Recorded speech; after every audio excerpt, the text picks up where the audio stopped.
recently I've been making a lot of very meme-like poems for my other social media like Instagram.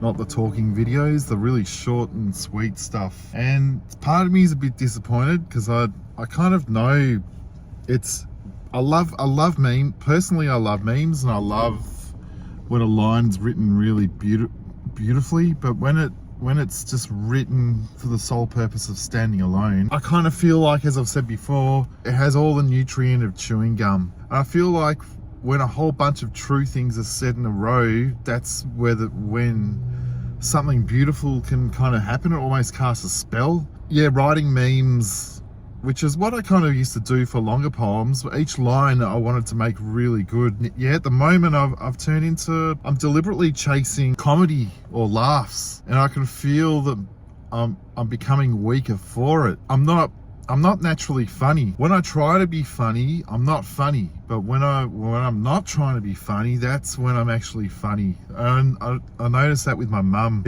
She was fucking hilarious, but she didn't know it. I probably realize I'm being funny, but a beat later, I go, that's actually funny. And so I've got to remember to borrow those little moments that I can actually use rather than deliberately be funny, and I'm lost.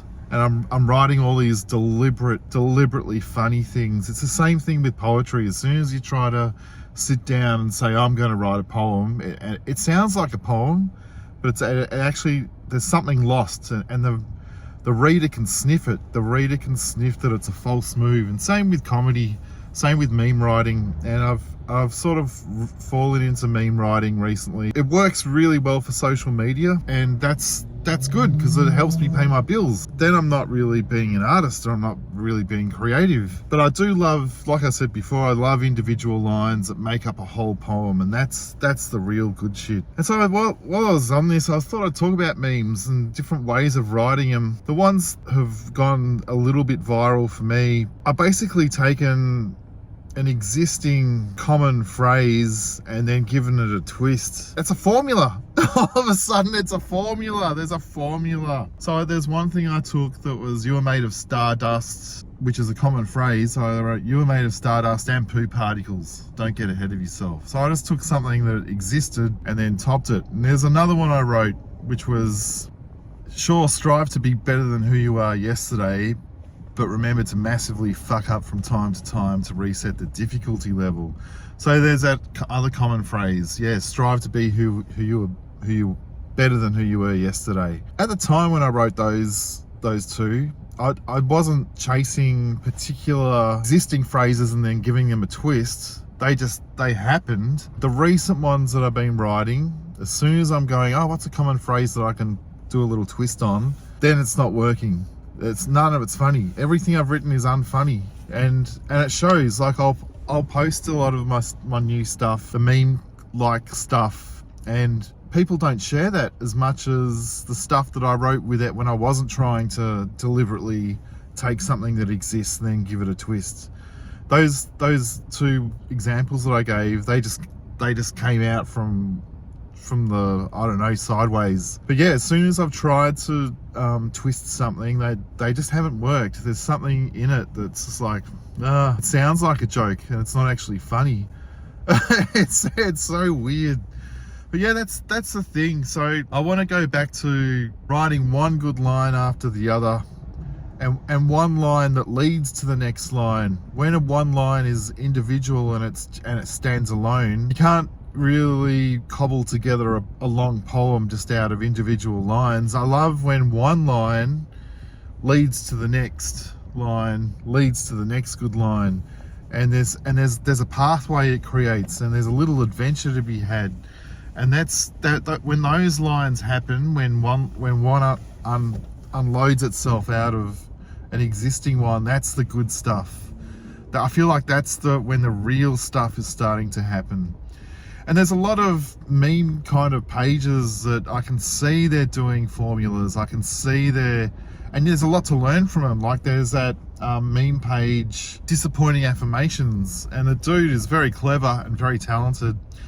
And he takes those existing kind kinds of ideas and then just does a little twist on it. To begin with, I loved his page, and now you can feel the formula cranking away with each new thing he posts. But he's got 2.5 million followers from it, and so that's the thing about memes. They attract a lot of attention. They're easy to follow because it's, you know what, it starts off in a place that everyone's familiar with and quickly goes sideways. And so yeah, those sorts of pages, they're great to learn from, and they're interesting, and there's a lot of imitation. You can feel how there's a lot of imitation. Like I've even tried, like I said before, I've even tried my hand at deliberately trying to write memes the last week or two, and it won't stop me from not doing it, noticing that there's a formula to it. But there is also some part of it that the audience can smell, and they know you're bullshitting them slightly. There's that little thing that I'm wrestling with as well. But it's also just fun to do. I remember when I didn't know how to write a poem, I got my first couple of poems into Best Australian Poetry Anthologies 2012 and then 13. And then all of a sudden I thought, I've got a formula, I know how to write a poem. And that's when my poetry was rejected by subsequent anthologies that I submitted to for the next 3 or 4 years. I was like, okay, now I think I know what I'm doing. I actually don't know what I'm doing. And that's the same with comedy. It's the same with writing anything. As soon as I turn something into a slight formula, I'm not drawing from real life and my own stupid experiences, my own stupid little feeling of how I felt about something during the day. That's where the real stuff comes from. When I'm out and about in the day and something stupid happens to me, or I have a stupid feeling, it's from those stupid feelings that real shit comes from, not taking an existing idea and putting a bullshit twist on it. It's the stupid feelings that I experience through the day that have always ended up, percentage-wise, resonating the most with people. It's like I've got to be alert to those stupid feelings. And I've had a few stupid feelings today already on the way to the country. You can see I'm in Maui. Heading out into the mountains. Haven't been away for a while. But yeah, that's my thoughts on formula and non-formula and all that sort of shit. And even my feelings that I have during the day, even the feelings that I have and my reactions that I have to certain things, sometimes they're even an algorithm. Sometimes I think, shit, I'm part algorithm. I've reacted to this same thing in the same way over and over again. Maybe I should challenge myself by reacting to things differently, and things could get even weirder or more interesting. I don't know. But anyway, this might be a short one. If you want to leave a review on Spotify or Apple or wherever you're listening to this, or a comment on YouTube, I'd love that.